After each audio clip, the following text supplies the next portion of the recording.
सुप्रसिद्ध कञ्चनजङ्घा 7-in-1 अगरबत्तीको उत्पादक सावित्री अगरबत्ती उद्योग प्रस्तुत गर्दछ प्रकृतिको सुगन्धले भरिएको मिठो सुवास जसले घरलाई शुद्ध र वातावरणलाई शान्त बनाउँछ। ओम सम्रानी कपधूप। दर्शकवृन्द नमस्कार, केन्द्रबिन्दु समाचारमा यहाँहरूलाई स्वागत गर्छु। म मनोज नेउपाने। दर्शकवृन्द, केन्द्रबिन्दु समाचारमा हामी दिनभरिका महत्त्वपूर्ण तथा खोजमूलक समाचारहरू सम्प्रेषण गर्ने गर्छौँ। आजको केन्द्रबिन्दु समाचार सुरु गरौँ प्रमुख शीर्षकहरूबाट। आफूमाथि लागेको अवहेलना सम्बन्धी मुद्दाको लिखित जवाफ लिएर प्रधानमन्त्री ओली सर्वोच्च अदालतमा।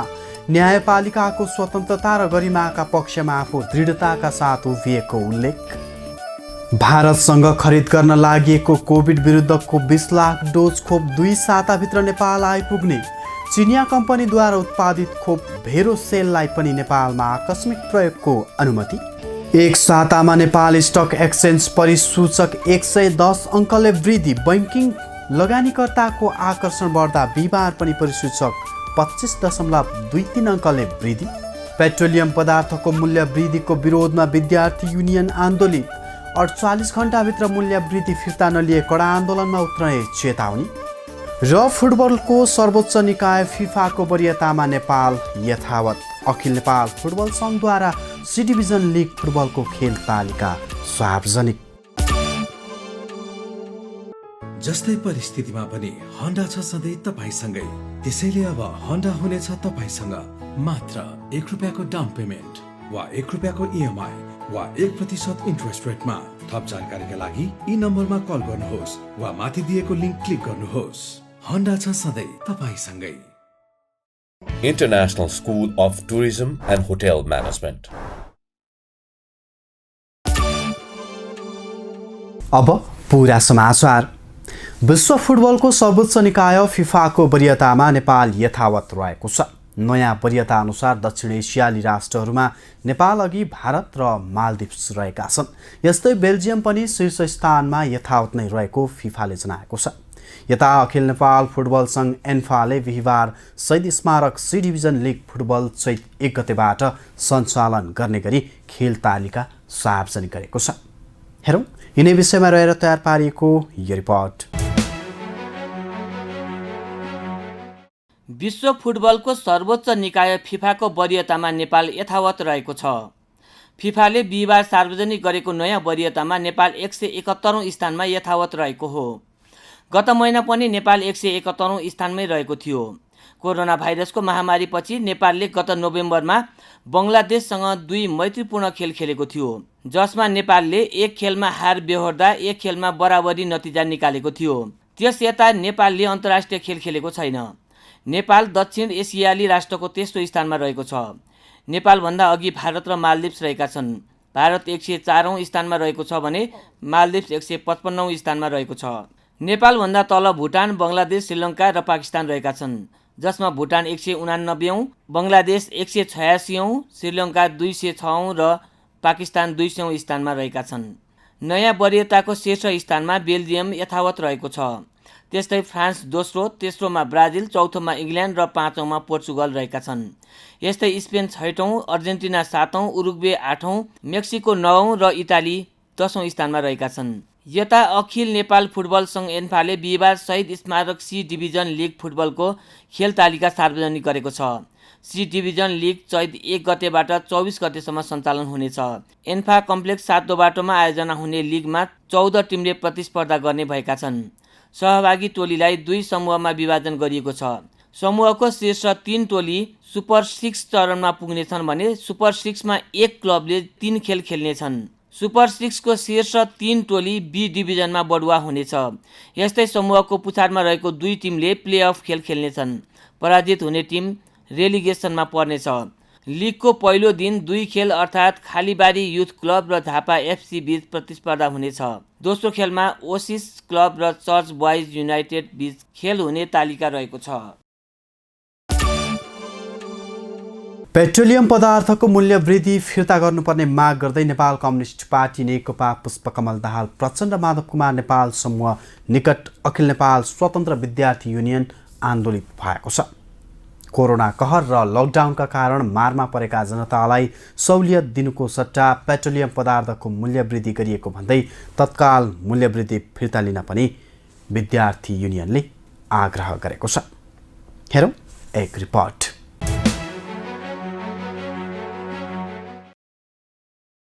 पेट्रोलियम पदार्थको मूल्य वृद्धि फिर्ता गर्नुपर्ने माग राख्दै नेपाल कम्युनिस्ट पार्टी नेकपा पुष्पकमल दाहाल प्रचण्ड र माधव कुमार नेपाल समूह निकट अखिल नेपाल स्वतन्त्र विद्यार्थी युनियनले नेपाल आयल निगमलाई ज्ञापन पत्र बुझाएको छ। बिहिबार अनार सेब्युले कोरोना कहर र लकडाउनका कारण मारमा परेका जनतालाई सहुलियत दिनुको सट्टा पेट्रोलियम पदार्थको मूल्य वृद्धि गरेको भन्दै मूल्य वृद्धि तत्काल फिर्ता लिन माग गर्दै आयल निगमका कार्यकारी निर्देशक सुरेन्द्र कुमार पौडेल समक्ष ज्ञापन पत्र बुझाएको हो। विद्यार्थीहरूले बुझाएको ज्ञापन पत्रमा अन्तर्राष्ट्रिय बजारमा मूल्य वृद्धि हुँदा नेपालमा मूल्य वृद्धि गर्ने तर मूल्य घट्दा नेपालमा नघटाउने प्रविधि रहेको उल्लेख गरिएको छ। त्यस्तै नेपाल आयल निगम घाटामा भएको भन्दै करोडौँ रकम बाँड्ने गरेको पनि ज्ञापन पत्रमा उल्लेख छ। 2 रङको सिलिन्डर बनाएर विद्यार्थीलाई सहुलियतपूर्ण दरमा ग्यास उपलब्ध गराउने सहमति भएको भए पनि निगमले कार्यान्वयन नगरेको विद्यार्थीले बताएका छन्। पेट्रोलियम पदार्थमा गरिएको मूल्यवृद्धि तत्काल फिर्ता गर्न र विद्यार्थीलाई सहुलियत दिने पूर्व सहमति कार्यान्वयन गर्न विद्यार्थीले माग गरेका छन्। एक हप्तामा 2 पटक पेट्रोलियम पदार्थको मूल्य वृद्धि गर्ने कुरा बिल्कुल हामीलाई अस्वीकार्य छ। यसले पेट्रोलियम पदार्थको मूल्य वृद्धिले पेट्रोलियम पदार्थको मात्रै मूल्य वृद्धि हुँदैन, यसले सबै क्षेत्रलाई प्रभावित गर्छ। यसले बजारमा महँगी बढ्छ, यसले बजारमा हरेक वस्तुको मूल्य वृद्धि हुन्छ, जसको कारणले गर्दाखेरि भर्खरै कोभिडबाट निस्कदै गरेको हाम्रो देश प्रतिगमनका विरुद्धमा लड्दै गरेको जनतालाई अझ बढी शास्ति दिने, अझ बढी दुःख दिने गरी ल्याइएको पेट्रोलियम पदार्थको मूल्य वृद्धि हामी कुनै हालतमा स्वीकार्दैनौँ। ज्ञापन पत्र बुझ्दै नेपाल आयल निगमका कार्यकारी निर्देशक सुरेन्द्र कुमार पौडेलले विगत 3 वर्षदेखि अन्तर्राष्ट्रिय बजारमा पेट्रोलियम पदार्थको भाउ वृद्धि भइरहेको बताएका छन्। आयल निगम नोक्सानमा गइरहेको अवस्था रहेकाले मूल्य वृद्धि भएको पौडेलले बताए। हेर्नुहोस्, कन्टिन्यू हिसाबले मूल्य बढेको गरेछ। 4 रुपियाँ बढेर आउँछ, 2 रुपियाँ हामी बढाउँछौँ, 2 रुपियाँ त लस छँदैछ। फेरि 3 रुपियाँ बढेर आउँछ, 2 रुपियाँ बढाउँछौँ, 2 रुपियाँ बढ्दैछ। र यो क्रम भनेको एउटा टाइममा त हेर्नुहोस् स्टेबल पक्कै हुन्छ। यो अहिले अन्तर्राष्ट्रिय परिस्थिति कस्तो छ भन्ने छ भने कोभिडपछि अमेरिकन कम्पनीहरू अलमोस्ट बन्द छन्। सेलको जुन अमेरिकन उत्पादनहरू अलमोस्ट बन्द छ। ओपेकले एउटा कोटा लगाइदिएको छ र सप्लाई कम छ, डिमान्ड घट्दै बढ्यो। हेर्नुहोस्, र हामी कोभिडभन्दा अगाडिको स्थितिमा पुगिसक्यौँ। क्रुडको प्राइसमा $63-64 डलरको हिसाबमा भइसक्यो। तर हामीलाई राम्रो पक्ष के भयो भने अहिले डलरको कारणले यदि डलर हाम्रो घटेको छ, 122बाट 116 16.5 जति छ। यदि डलर पनि त्यति नै भएको भए हामी कहाँ पुग्थ्यौँ होला। त्यसो भएको हुनाले संस्था बचाउने च्यालेन्ज हामीको एकातिर छ, एकातिर मूल्य बजारलाई स्टेबल गर्ने हामीसँग च्यालेन्ज छ भने अर्को संस्था बचाउने पनि हामीसँग च्यालेन्ज छ। सरकारका तर्फबाट निगमले 48 घण्टाभित्रमा मूल्यवृद्धि फिर्ता नगरी कडा आन्दोलन गर्ने चेतावनी समेत विद्यार्थी युनियनले दिएको छ। विद्यार्थीहरूले पेट्रोलियम पदार्थको मूल्यवृद्धि तत्काल फिर्ता गर्नुपर्ने भन्दै आयल निगम अगाडि नाराबाजी समेत गरेका थिए। नेपाल आयल निगमले मङ्गलबार रातिदेखि लागू हुने गरी पेट्रोलियम प्रति लिटर 2 रुपियाँ मूल्य बढाएको छ। यससँगै पेट्रोलको मूल्य प्रति लिटर 114 रुपियाँ पुगेको छ। यस्तै डिजेल 97 रुपियाँ र मट्टीतेल 97 रुपियाँ र हवाई इन्धन 67 रुपियाँ कायम भएको छ। साताको अन्तिम कारोबारका दिन बिहिबार बैंकिङ समूहमा लगानीकर्ताको आकर्षण बढ्दा नेप्से परिसूचकले नयाँ रेकर्ड कायम गरेको छ। पछिल्लो केही दिन यता नयाँ रेकर्ड बनाउँदै आएको नेप्से सूचकले बिहिबार पनि 25 अङ्कले बढेर नयाँ रेकर्ड कायम गरेको हो। यस दिन नेप्से सूचक 25.23 अङ्कले बढेर 2636.68 बिन्दुमा पुगेको छ। यस्तै सेन्सिटिभ इन्डेक्स पनि 6.77%ले बढेर नयाँ बिन्दुमा पुगेको छ। हेरौँ एक रिपोर्ट। नेपाल स्टक एक्सचेन्ज नेप्से परिसूचक यो साता मात्र 110 अङ्कले बढेको छ।